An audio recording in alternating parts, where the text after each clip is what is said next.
There's something about Katherine Johnson's story that feels almost impossible. Not because she was brilliant, though she absolutely was. Not because she overcame obstacles, though she did that too. But because for most of her life, almost nobody knew her name. She calculated the trajectories that put humans in space, that sent them to the moon, that brought them home safely. Her math was so precise that astronauts refused to fly unless she'd personally check the numbers. And for decades, she was invisible. Just another black woman working in a basement office at NASA, doing work that changed history while history pretended she wasn't there. She was born Katherine Coleman in 1918 in White Sulphur Springs, West Virginia. Her father was a farmer and a handyman, her mother a teacher. The family didn't have much money, but they had something maybe more valuable. They believed their kids could be extraordinary if given the chance. And Katherine was extraordinary from the start. She could count before she could barely talk, skipped grades in elementary school, finished high school at 14. Numbers made sense to her in a way they didn't for other people. She could see patterns, relationships, solutions that others missed. The problem was that she was black and female in early 20th century America, which meant the world wasn't designed to let her do anything with that brilliance. West Virginia didn't even offer public education for black students past 8th grade in her hometown. So her parents made a decision that changed everything. They moved the family 120 miles away to Institute, West Virginia, where there was a black high school attached to West Virginia State College. Her father stayed behind to work, came home on weekends. The whole family reorganized their lives so Katherine could keep learning. She thrived at the high school and then enrolled at West Virginia State at 15. The college had a handful of exceptional professors who recognized what she could do. One of them, W. Skeefelen Claytor, was one of the first black Americans to earn a PhD in mathematics. He took Katherine under his wing, created advanced courses specifically for her because she'd already surpassed the regular curriculum. He was preparing her for graduate school, for research, for a career in mathematics. But he also knew what she'd be facing. A black woman trying to break into a field dominated by white men. The odds were absurd. She graduated summa cum laude at 18 with degrees in mathematics and French. Then she did what most brilliant women of her generation did. She got married, had children, taught school. She was a good teacher, probably a great one. But she was solving geometry problems and teaching fractions to high schoolers when she could have been doing research at a university. Except there were no universities that would hire her for that. No research positions open to black women. So she taught, raised her family, and let her talent sit mostly dormant. Then, in 1952, a relative mentioned that the National Advisory Committee for Aeronautics, the NACA, was hiring mathematicians at their facility in Hampton, Virginia. They needed people who could do complex calculations for their aeronautics research, and they were hiring women for these positions. They were even hiring black women, though they'd be working in a segregated section. Katherine applied. She was 34, had 3 young daughters, and was ready to do something more than teach high school math. She got hired in 1953 and was assigned to the West Area Computing Section, a segregated unit of black women who worked as human computers. This was before electronic computers could handle the kind of complex calculations needed for aeronautics research. Engineers would do the theoretical work, design the planes and spacecraft, figure out what needed to be calculated. Then they'd hand off the actual math to the computers. The women who would spend hours doing calculations by hand, checking and rechecking their work because a single error could mean the difference between a successful flight and a fatal crash. It was tedious work, painstaking and precise, and Katherine was better at it than almost anyone. She didn't just follow the formulas she was given, she understood the underlying principles. She could see when something didn't make sense, when an approach could be improved, when the engineers had missed something. She asked questions constantly, wanted to know not just what to calculate but why. Her supervisors noticed. After just 2 weeks in the computing pool, she got reassigned to the Flight Research Division to work on a project analyzing data from plane crashes. This was unusual. The black computers were supposed to stay in their section, do their calculations, not interact much with the white engineers and researchers. But Katherine was too good to waste, and she had something else going for her beyond her brilliance. She was confident. Not arrogant, but she knew what she was capable of, and she didn't shrink herself to make other people comfortable. When meetings happened about projects she was working on, she'd ask why she couldn't attend. Women don't go to the meetings, they'd tell her. Is there a law against it, she'd ask. There wasn't, so she went. She also refused to be intimidated by credentials or hierarchy. The engineers had degrees from prestigious universities, years of experience, titles that commanded respect. Katherine had her talent and her work ethic, and she trusted both completely. When she saw an error, she pointed it out. When she had a better approach, she suggested it. And because her work was consistently excellent, because her calculations were always right, people started listening. The late 50s and early 60s were an intense time at NASA, which is what NASA became in 1958. The Soviet Union had launched Sputnik, putting the first artificial satellite in orbit and shocking America. The space race was on, and the US was losing. NASA was under enormous pressure to catch up, to put an American in space, to prove that the US could compete. That meant new calculations, new problems, trajectories and orbits and re-entry paths that no one had ever had to figure out before. Katherine worked on the calculations for Alan Shepard's flight in 1961, the first American in space. It was a suborbital flight, up and back down, and the math was incredibly complex. The trajectory had to be perfect. Too steep and he'd burn up on re-entry, too shallow and he'd skip off the atmosphere into space. Katherine ran the numbers, checked them again. Shepard flew, came back safely, became a national hero. Katherine went back to her desk and started working on the next problem. Then came John Glenn's mission in 1962.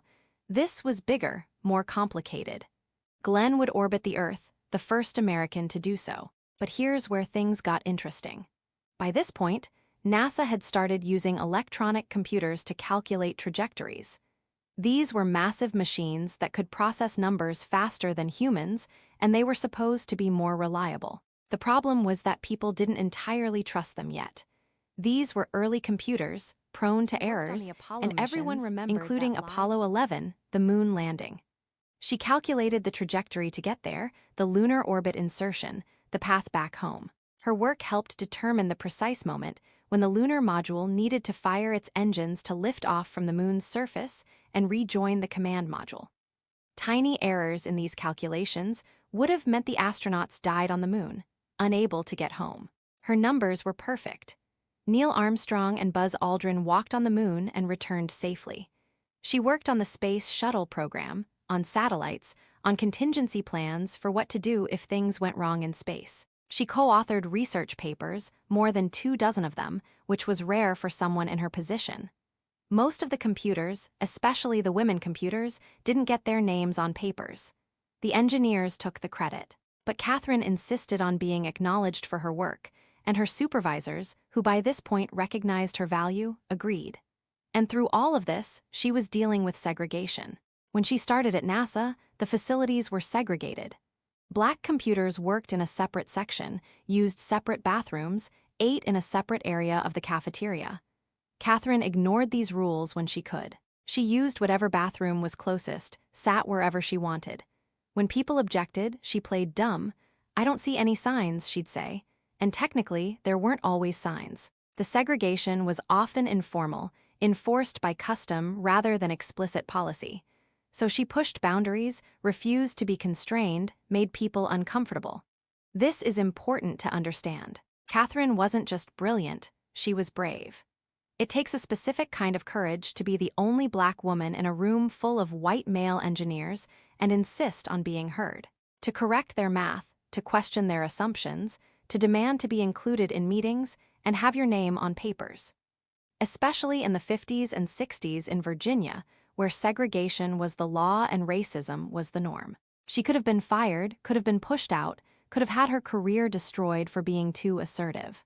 But she calculated the risk, just like she calculated trajectories, and decided it was worth it. Her personal life during this period was complicated. Her first husband died of a brain tumor in 1956, leaving her a widow with 3 daughters to raise. She remarried in 1959 to a man named Jim Johnson. She balanced raising kids with working at NASA, with being excellent at a job that required absolute precision and total focus. She'd come home from calculating moon trajectories and help with homework, make dinner, be a mom. The compartmentalization required to do that, to shift between those worlds, must have been exhausting. She worked at NASA for 33 years, retiring in 1986. And when she retired, almost no one outside of NASA knew who she was. There were no news stories, no national recognition, no acknowledgement that this woman had been central to putting Americans in space and on the moon. She'd done work that was classified, and even after it wasn't classified anymore, nobody thought to tell her story. She was just one of thousands of NASA employees, and the fact that she was Black and female made her even easier to overlook. She lived quietly in retirement, occasionally giving talks to students about mathematics and her career, but mostly staying out of the spotlight. And she might have stayed unknown forever, except that a writer named Margaret Leigh Shetterly started researching the Black women who'd worked as computers at NASA. Shetterly was looking for her own family history, found these remarkable stories, and decided they needed to be told. She wrote a book called Hidden Figures, published in 2016, and suddenly Katherine Johnson became famous at age 97. The book became a bestseller, got adapted into a movie that was nominated for Best Picture. Katherine went from complete obscurity to national icon in a matter of months. She got awards, honors, recognition from presidents. NASA named a building after her. She became a symbol of overlooked genius, of the contributions of Black women to American achievement, of the talent that had been hidden because of racism and sexism. And the thing is, she was gracious about all of it.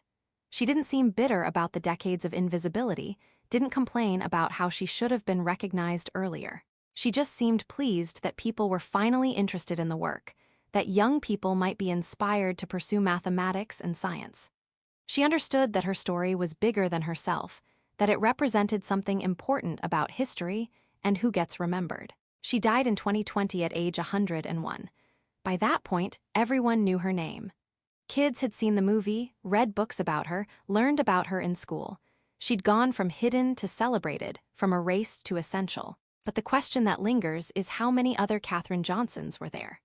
How many brilliant Black women, or women of any race, or Black men, or anyone who didn't fit the narrow definition of who was allowed to be a genius, did work that mattered and never got credit? How much talent was wasted because the system was designed to exclude them?